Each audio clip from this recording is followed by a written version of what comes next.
Hello everyone, let us learn about the IUPAC naming of the anionic complex. So these all are anionic complexes. Okay, so here is the first example. यहाँ पे दिया हुआ K3CO CN5NO.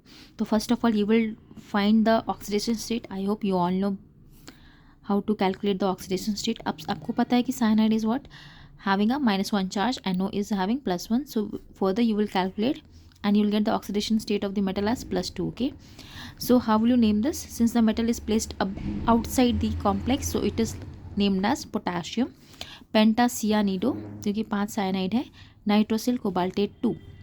Similarly this one which is written as dextro K3Ir C2O4 3.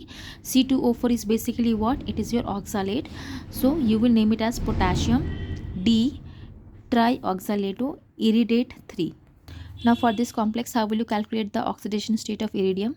Since you know that oxalate is written like this, COO minus COO minus. Okay, since it has got two donor atoms, so each oxygen will donate 2 electrons, so the oxidation state is -2 for each oxygen. अब क्योंकि यहाँ पे 3 दिया हुआ है तो ये 3 2 -6 हो जाएगा. So it is x minus 6 is equal to -3. -3 is the charge on outside the complex. So you will calculate the oxidation state of the iridium as +3.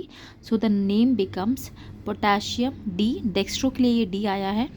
Trioxalato iridate 3. Next we have this complex which contains ammonium, and this is your thiocyanate. Okay, and this is ammonia. So how will you name it? First the cation present outside the complex ammonium diamine टेट्राथायासाइनेटो N. क्योंकि यहाँ पे donor atom is nitrogen इसलिए इसको ऐसा लिखा गया है. अगर डोनर एटम होता आपका सल्फर तो ये हो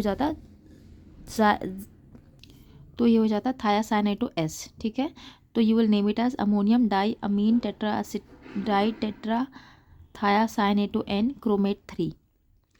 And this one again sodium ethylene diamine tetraacetate nickelate 2. Okay, I hope you all have understood this complex.